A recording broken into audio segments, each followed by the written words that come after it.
Imagine you're a high-end, world-class manufacturer. You build incredibly complex, expensive, precision-engineered equipment. But there's a catch. You have a company policy that says you are only allowed to sell to a single client forever. For the last 2 decades, this has been the reality for Japan's defense industry. They could build advanced radar, state-of-the-art warships, sophisticated components, and sell them almost exclusively to their own military. It was, as you can imagine, a terrible business model. In the last 20 years, more than 100 of these companies, from major shipbuilders to small specialized suppliers, simply gave up and walked away from the industry. It was hollowing out, decaying from the inside. But now the government has a new plan.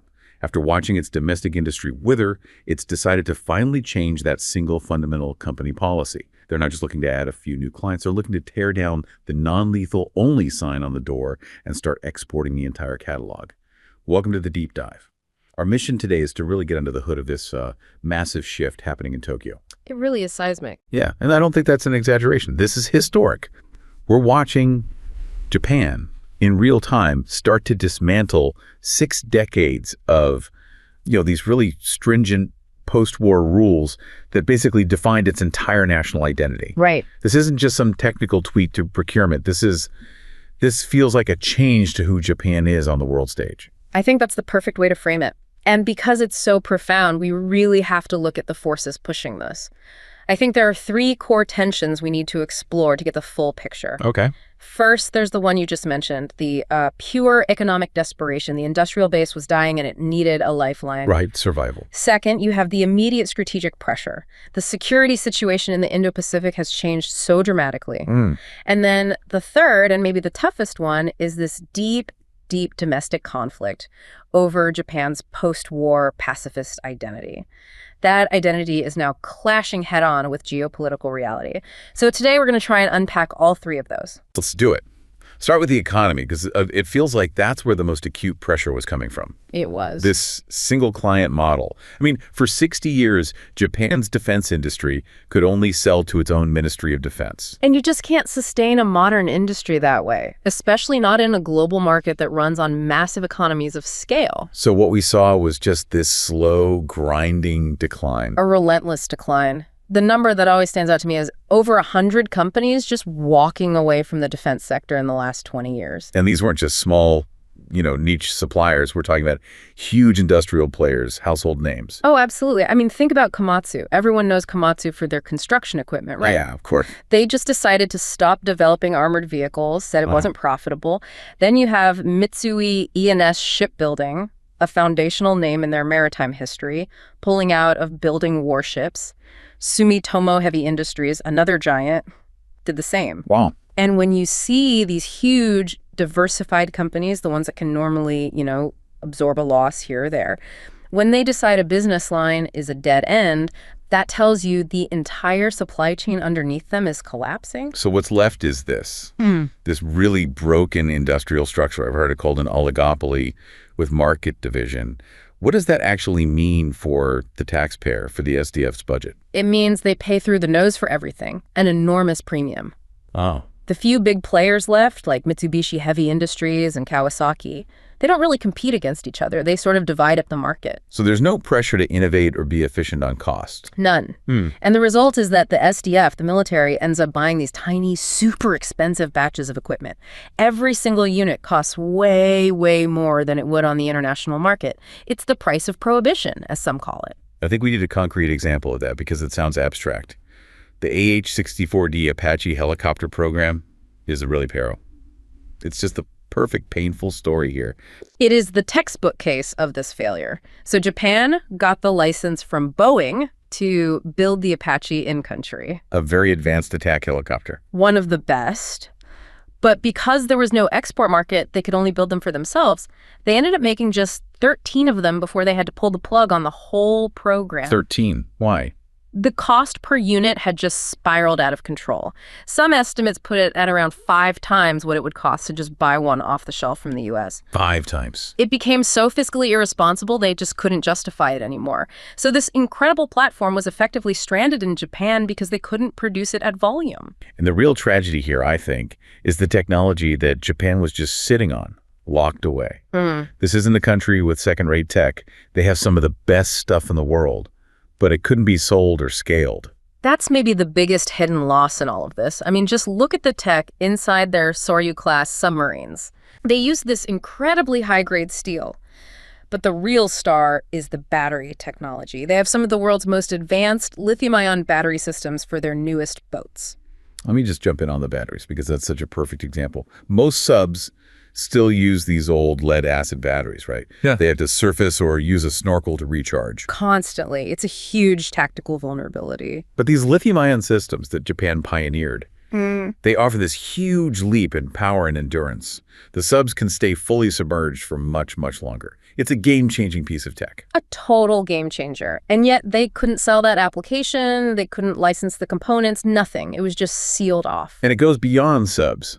Advanced materials, carbon fiber composites, precision optics. All areas where Japan is a world leader. But because of the export ban, all these incredible defense-grade components were just stuck, unable to get into global supply chains, which means no R&D funding from sales, no manufacturing growth, just stagnation. So the government's goal now it's just brutally pragmatic. It's industrial revitalization through scale economy. Exactly. They have to export just to bring down the unit cost of the gear, their own military needs.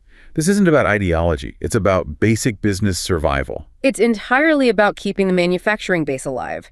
You have to get the production volume up to make any of this high-tech stuff affordable. And that, in turn, stabilizes the whole supply chain, especially those small and medium-sized companies, the SMEs, that have this irreplaceable expertise. Which brings us to a story I was reading about a man named Kenji Tanaka. He's a precision metal worker, and his perspective just grounds this whole thing. Yeah, his story puts a human face on it. He runs this third-generation family shop, making these incredibly complex parts for gyroscopes, vital stuff for aerospace and defense. And his orders from the Ministry of Defense are so small, so infrequent. He can't justify buying new machinery. And crucially, he can't hire young engineers. He talked about being genuinely afraid that his family's monozukuri, that tradition of craftsmanship and excellence, was literally going to die with him. And for him, this talk of lifting the export ban, it wasn't about geopolitics. It was just a desperate hope for scale. It's his lifeline. That's what he called it. The ability to export means he could double, maybe triple his production. That drops the unit cost, which makes him competitive globally. And lets him invest in new equipment, do R&D. And finally, hire apprentices to pass the craft on to. Because if these specialized SMEs, the real backbone of Japan's high-tech industry, if they go under, it doesn't matter how big the defense budget is, the SDF won't be able to buy anything made in Japan. It's wild that it got to this point. But they did try a half measure before, right? Back in 2014, they introduced the 3 principles on defense equipment transfers. Why didn't that work? It was too little, too late. And frankly, it was choked by bureaucracy. How so? It replaced the old total ban with this new system that only allowed 5 very specific categories of equipment to be sold.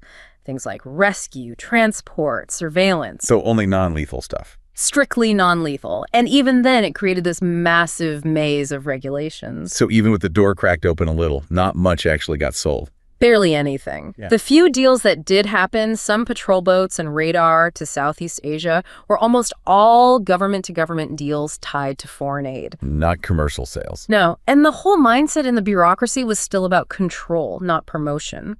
And the companies themselves were still hesitant. The stigma of being an arms dealer was high, and they were worried about risking their much larger civilian businesses. The potential reward just wasn't worth the risk to their reputation.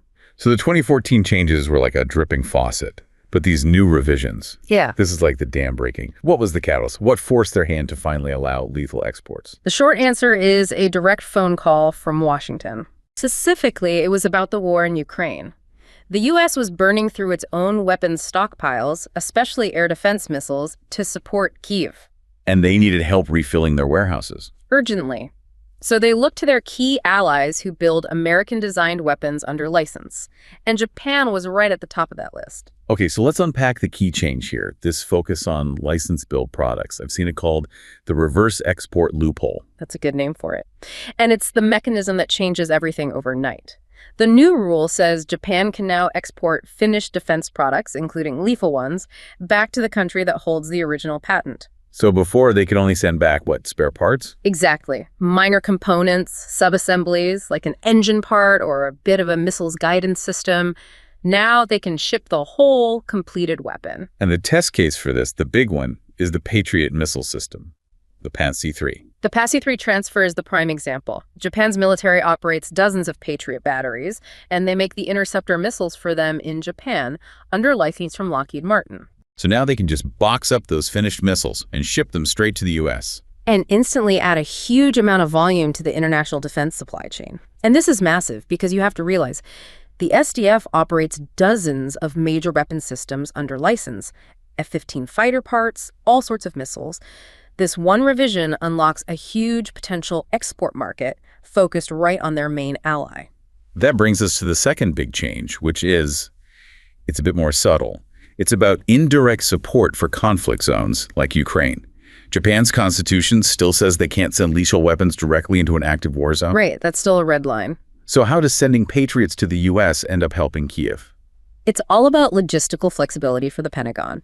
The new rule allows the U.S., as the license holder, to then transfer the Japanese-made gear to a third country. Okay. If Tokyo gives its approval, and this is the key part, if the recipient country is not officially in a state of war, it's an indirect support mechanism. So let me see if I have this right. Japan sends its new factory-fresh PAC-3s to the U.S. to backfill American stockpiles. Correct.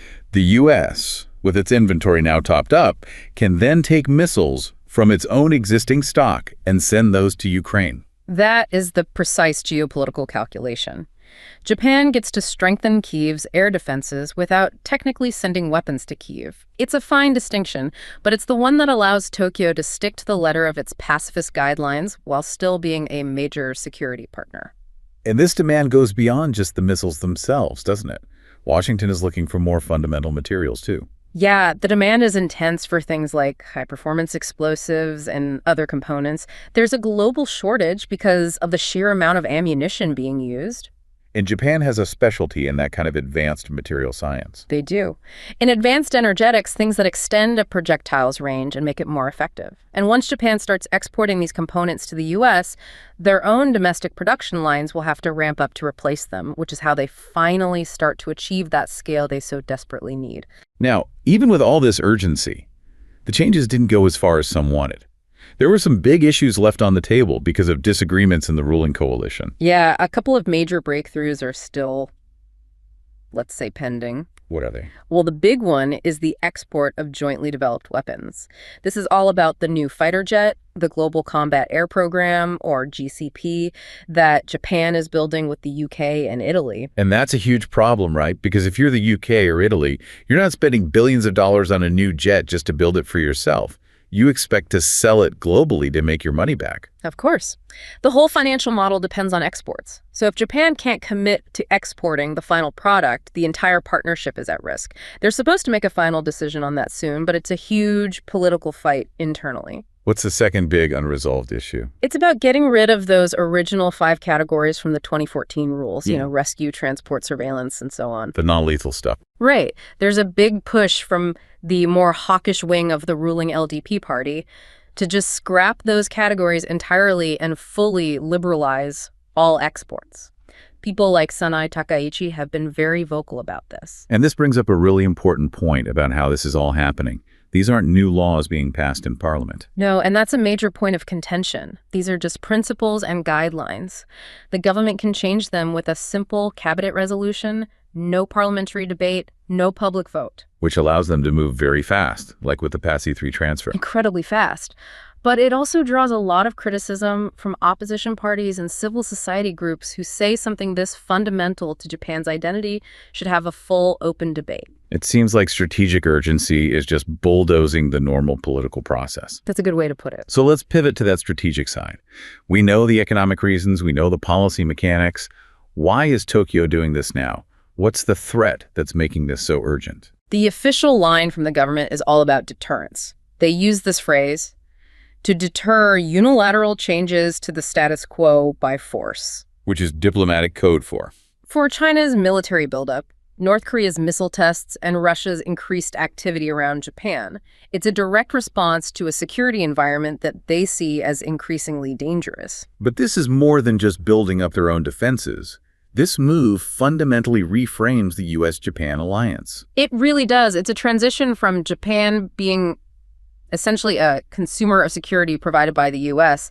to being an active provider of security itself. A partner, not a protectorate. A much more capable and influential partner. It's about deep burden sharing. The new thinking is that any future conflict in the region is going to happen inside the range of enemy missiles. So you can't rely on supply chains stretching back to the U.S. Being at resilient regional supply chains. Yep. And by doing this, Japan is formally plugging its industrial base into that architecture. They're becoming a key logistical hub for the alliance. And this has ripple effects across the whole region, right? It's not just about the U.S. This is about building security ties with other countries in the Indo-Pacific. Absolutely. It's about using these equipment transfers as a tool of diplomacy. But this is where you run into that really high-stakes dilemma. The deterrence versus provocation argument. Exactly. I was looking at the perspective of this young policy analyst, Rena. Her job is focused on Southeast Asian security. So she sees the practical need for this stuff on the ground. She does. She knows that countries like the Philippines and Vietnam are desperate for modern tools to monitor their coastlines and deal with pressure in the South China Sea. For her, Japan selling them high-quality patrol boats and radar is a huge game changer. It gives them a real alternative. But she also sees the other side of the coin. She's acutely aware of it. The whole point is to deter aggression. But from Beijing or Pyongyang's perspective, this looks like Japan rearming and becoming an active arms supplier in their backyard. So it could be seen as an escalatory move. It could easily be misinterpreted as provocation, potentially destabilizing the very region they're trying to secure. It's an incredibly fine line for Tokyo to walk. And to even have a chance of success, Japan has to learn from some pretty big mistakes in the past. That failed submarine deal with Australia is the ghost that haunts this whole discussion. Oh, that was a complete disaster. The attempt to sell their Soryu-class submarines to Australia back in 2016, it basically exposed that Japan's industry was totally unprepared for the global market. What went wrong? They just didn't understand that selling major defense equipment isn't like selling a car. It's about building a deep strategic partnership. It's not just a transaction. No. Yeah. The Australians wanted technology transfer, co-development, long-term support agreements, and the Japanese side just wasn't ready to offer that kind of deep integration. They lost the bid, and it was a huge wake-up call. So the lesson from that is what? What do they have to do differently now? They have to build relationships of equality, true partnerships. Buyers need long-term commitments for maintenance, for upgrades, for military-to-military links. Japan has to master the art of the security partnership, not just the art of the sale. If they can't do that, this whole export push could easily fail again. And all of this, from the industrial collapse to the strategic pivot, it all comes back to this fundamental challenge to Japan's post-war identity.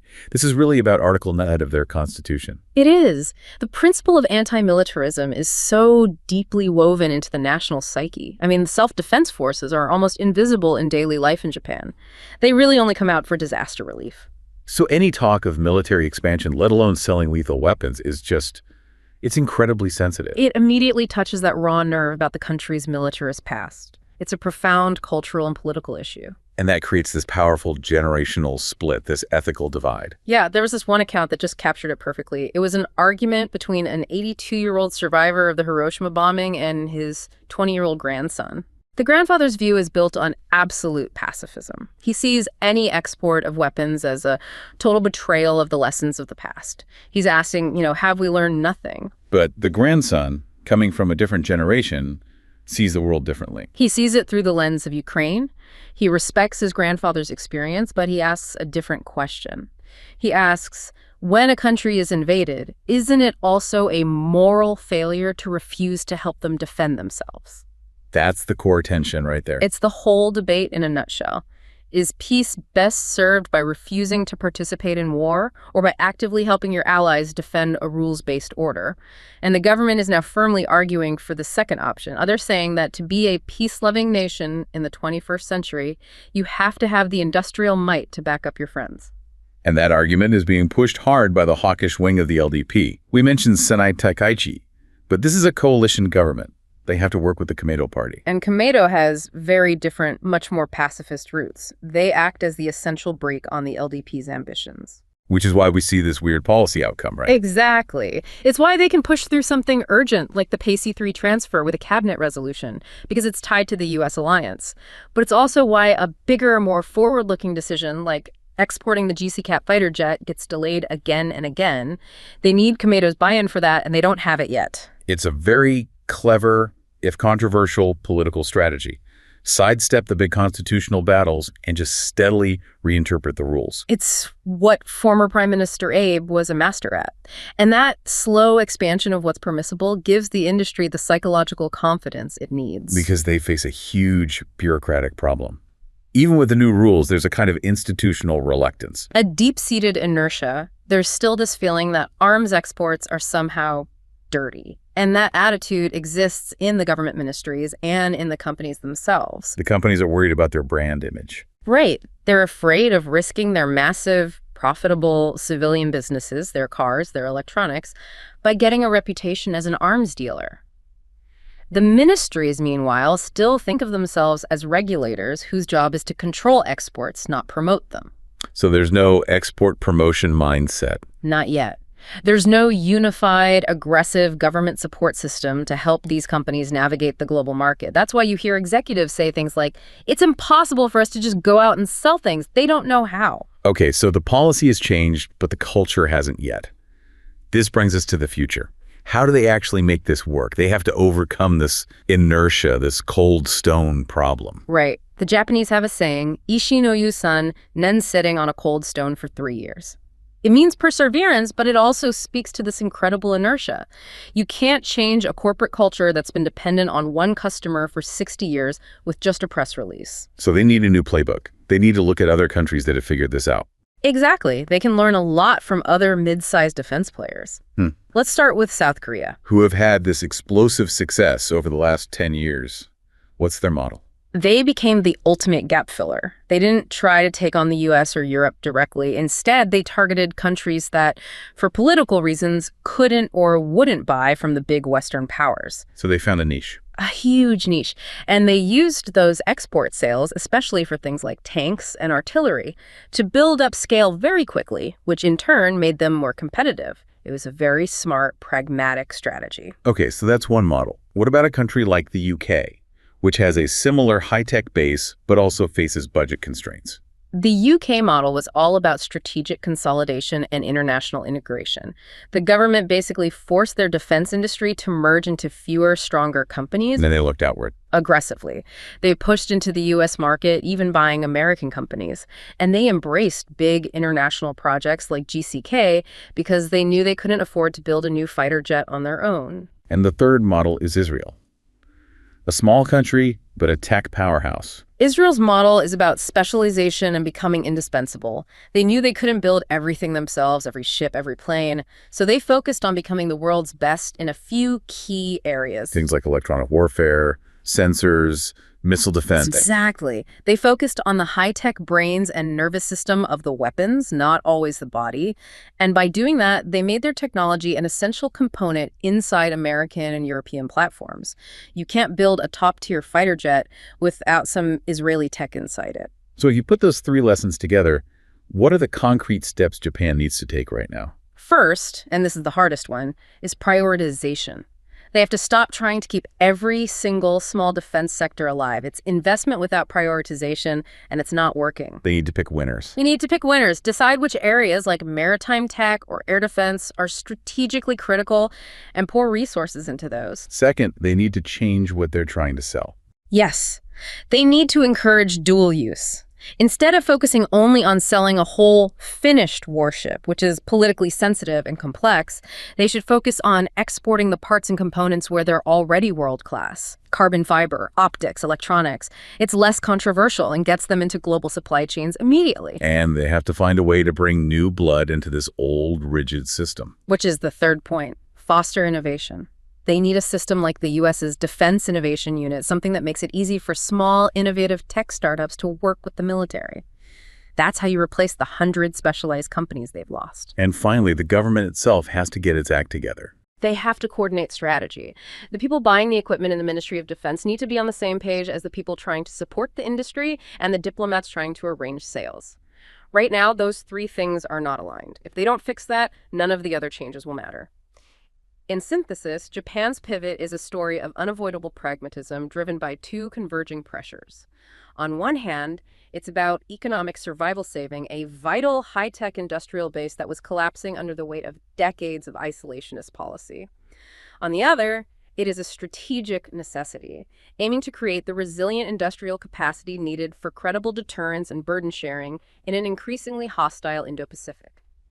The goal is clear: to transition from merely importing its security through the U.S. alliance to actively exporting it, strengthening allies, and contributing decisively to a regional balance of power. Japan is currently standing at the precipice of its post-war identity, forced by global pressure and domestic industry decay to trade its symbolic mantle of absolute pacifism for a role as an active partner in maintaining the rules-based order.